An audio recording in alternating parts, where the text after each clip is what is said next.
This channel does not promote any violent, harmful, or illegal activities. All content provided by this channel is meant for an educational purpose only. বঙ্গে SIR ডঙ্কা কৌশল বৈঠকে তৃণমূল এবার SIR নিয়ে দলের বৈঠক ডাকলেন অভিষেক বন্দ্যোপাধ্যায়।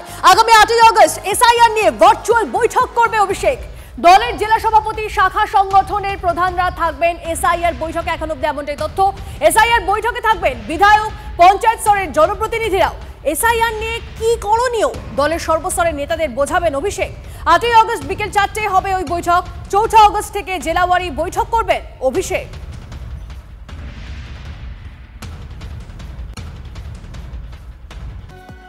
এবার বাংলাদেশে কিছু কার্যকলাপ দেখাই আপনাদেরকে। হিঙ্গলগঞ্জের মহিলাকে মা বানিয়ে ভোটার লিস্টে বাংলাদেশি। উত্তর 24 পরগনার হিঙ্গলগঞ্জে আরো এক বাংলাদেশি অনুপ্রবেশকারীর হদিশ। ভারত বাংলাদেশ দুদেশেরই ভোটার কার্ড প্রভাস মণ্ডলের হাতে। অভিযোগ, হিঙ্গলগঞ্জের বাসিন্দা বাণী মণ্ডল নামে এক মহিলাকে মায়ের পরিচয় দিয়ে ভোটার কার্ড তৈরি করে প্রভাস। ঘটনা চাউর হতেই বেপাত্তা অভিযুক্ত প্রভাস মণ্ডল। প্রতিবেশীদের দাবি 3 বছর ধরে অবৈধভাবে হিঙ্গলগঞ্জে বসবাস এই বাংলাদেশি প্রভাসের। তাহলে এতদিন ধরে কি করছিল প্রশাসন? সব জেনেও কি চুপ থাকার ব্রত নিয়েছে প্রশ্ন বিরোধীদের।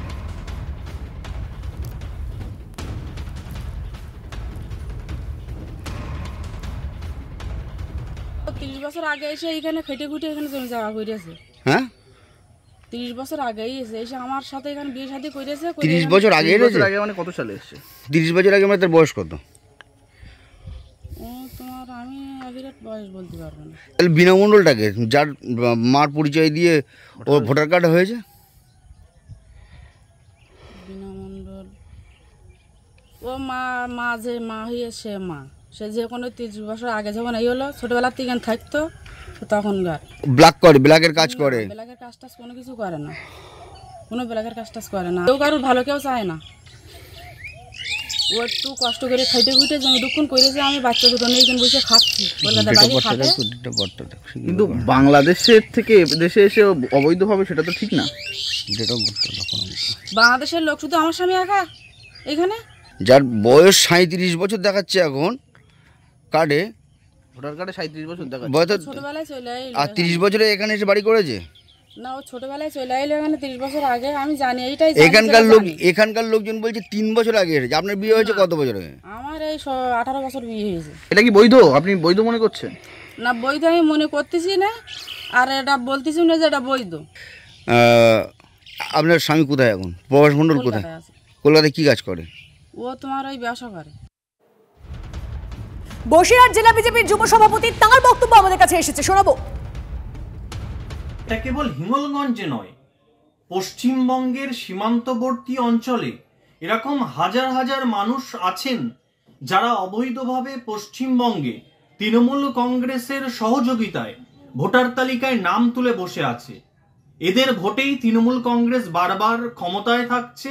এদেরকে দিয়েই বুথ দখল, এদেরকে দিয়েই ছাপ্পা ভোট, এদেরকে দিয়েই বিরোধীদের উপর মস্তানি তৃণমূল কংগ্রেস চালিয়ে যাচ্ছে। এসেছিলেন রোগী হয়ে গেলেন ব্যবসায়ী। বাংলাদেশের শান্তাপালে আরো জালিয়াতির পর্দা ফাঁস। মেডিকেল ভিসার মেয়াদ শেষ হওয়ার পর জালিয়াতি করে এদেশে পাকাপাকি ভাবে থাকার চেষ্টা করেছিল শান্তা।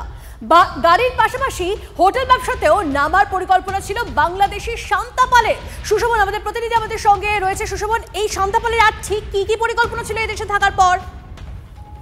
দেখো, পুলিশ যেটা জানতে পেরেছে যে একেবারে তার যে গাড়ি, একটা গাড়ি ট্রাভেল এজেন্সি সে শুরু করছিল। সেই ট্রাভেল এজেন্সি শুরু করার জন্য যে প্রয়োজনীয় নথি জমা দিতে হয়, সেই নথিতেই কিন্তু বেশ কিছু গরমিল দেখা যায়। এমনকি সে তার ফেসবুকেও সে নিজে লেখে যে সে হোটেল ব্যবসাতেও নামতে চায় এবং একটি ব্যাংকেরও সে সাহায্য নিচ্ছে। স্বাভাবিকভাবেই পুলিশ বর্তমানে জানতে চায় যে ব্যাংকে তিনি সাহায্য নিতে চেয়েছিলেন, সেই ব্যাংকের কাছে যে নথিগুলো জমা দিতে হয়, সেই নথিগুলো আদতে কতটা ঠিক বা কতটা ভুল, সব মিলে কিন্তু পুলিশ ইতিমধ্যে সবকিছু জানার জন্য শান্তাকে দিতে হবে। বেশ, নজর রাখুন সুশোভন, ধন্যবাদ।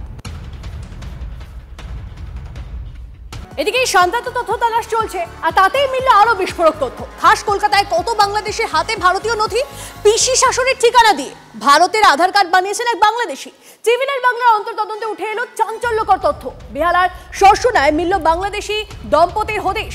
যাদবপুরে ধৃত বাংলাদেশি শান্তা পালের সোশ্যাল মিডিয়া পোস্টে সুমন শীল নামে এক ব্যক্তির নাম। তথ্য তালাশে দেখা গেল সেই সুমন শীল ও বাংলাদেশি।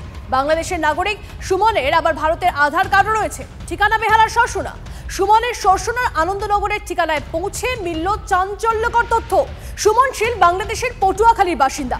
শর্ষণায় থাকেন সুমনের পিসি শাশুড়ি ও ঠাকুমা। সেই ঠিকানাতেই নিজের আধার কার্ড বানিয়েছেন সুমন। ও বাংলাদেশি। আচ্ছা, বাংলাদেশি। এখানে কবে এসেছিল? ওই বললাম স্বামী শরীর খারাপ হয় তখনই দেখতে এসেছিল। কতদিন? হঠাৎ ডাক্তার আমার সেই মাস্টার আমার মনে নেই, বললাম না, হ্যাঁ জানুয়ারি মাসে মারা গেছে তখন এসেছিল দেখতে। আচ্ছা, কি কাজ করতে শুনুন? আমি সেটা বলতে পারবো না। আপনার কে হয়? নাতি জামাই। আপনার নাতি জামাই।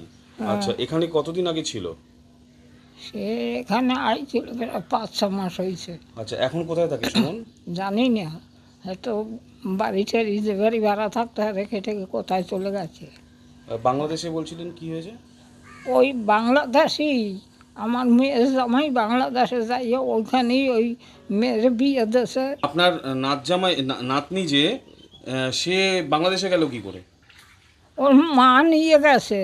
বাংলাদেশে নিয়ে গেছিল? হ্যাঁ, তার শাশুড়ি মারা গেছে, তখন ওই জামাই গেছে আগে, তারপর সেই আমরা ওই দালাল ধরিয়ে পাঠাই দিয়েছি মাইয়া। লাস্ট কতদিন আগে দেখেছেন তবু?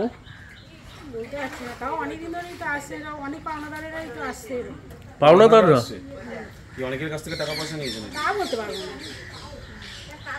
ওরা কোথায় থাকতো শুনুন? কোথায় বাংলাদেশে বিয়ে, ওনারা তো বাংলাদেশের লোক, এখানেই এসেছে। প্রশাসনিকভাবে আমাদের বাংলার পুলিশ ধরেছে। বাংলার পুলিশ প্রশাসনিকভাবে যখন ধরতে পেরেছে তখন প্রশাসনিকভাবে তার যেটা হবে সেটা হবে। আমার এখানে পৌর প্রতিনিধি হিসেবে আমার কোনো সে নেই, নট এ সিঙ্গেল সে। আচ্ছা, আধার কার্ড, ভোটার কার্ড বা এগুলো তৈরি হচ্ছে, তাহলে কি করে? সেটা কিভাবে তৈরি করেছে সেটা পুলিশ প্রশাসন যেভাবে বার করবে।